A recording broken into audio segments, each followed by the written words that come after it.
जमीन रजिस्ट्री का नया नियम सरकार ने लागू किया है। उस नियम के अनुसार जमीन वही व्यक्ति बेच सकते हैं जो व्यक्ति अपना जमीन का जमाबंदी कायम करवाया, यानी जिस व्यक्ति के नाम से जमाबंदी है वही व्यक्ति जमीन को किसी व्यक्ति से बेच सकते हैं, या किसी भी प्रकार की कोई भी जमीन हो उनका रजिस्ट्री करवा सकते हैं, यानी किन्हीं को बेच सकते हैं। क्यों क्यों ऐसा हो रहा था? बहुत सारे भू माफिया वगैरह क्या करते थे कि वो अपना रिलेशन बता के और अपना जो भी बोलते थे कि इनका अधिकार है, ये मेरा अधिकार है, और ज़मीन किसी से भी रजिस्ट्री करवा दिया जाता था। बाद में पता लगता था कि उनका ज़मीन नहीं है, किसी और का बाप, उसका बाप का ज़मीन उसका चाचा बेच दिया, उसका चाचा का ज़मीन उसका पोता बेच दिया, उसका पोता का ज़मीन, यानी देखा जाए तो दूसरे के हिस्सा का ज़मीन भी दूसरे व्यक्ति बेच दिया करते थे। तो इस चीज़ पे रोक लगेगा। दूसरी बात, बहुत सारे व्यक्ति का क्वेश्चन होगा कि सर पुश्तैनी ज़मीन है, उनके नाम से तो जमाबंदी कायम नहीं है, तो फिर वो ज़मीन अपना कैसे बेचेंगे?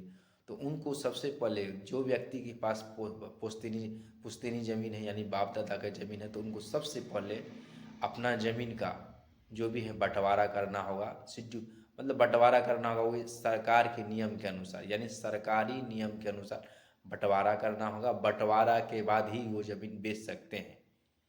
ऐसा करने से बहुत सारा भू माफिया जो थे, जो बहुत सारे सरकारी ज़मीन को भी बेच देते थे। आप लोगों को जानकारी होगा और आप लोग जानते भी होंगे कि बहुत जगह ऐसे होता था कि वो सरकारी ज़मीन रहता था और वो किसी और व्यक्ति के नाम से बेच दिया करते थे। भू माफिया यानी भू जो ज़मीन वगैरह का स्पेशल जो भू माफिया होते हैं, उसमें होता था लेने वाले को लाखों करोड़ों रुपया का नुकसान हो जाता था, और जो भूमाफिया रहते थे वो मज़ा में रहते थे और वो पैसा बुड़ जाता था।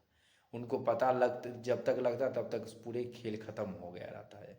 ये पता तब लगता जब वो दाखिल खारिज कराने जाते थे, तब ऑब्जेक्शन वगैरह आते थे, आने के बाद ही उनको पता लगता था, उससे पहले नहीं। तो इसलिए जो भी व्यक्ति जो भी व्यक्ति अभी तक इस प्रकार पे फंस गए थे या फंसने वाले थे, ठीक है, फंस गए हैं, तो आप अच्छा से आपको इस चीज़ का नॉलेज होगा।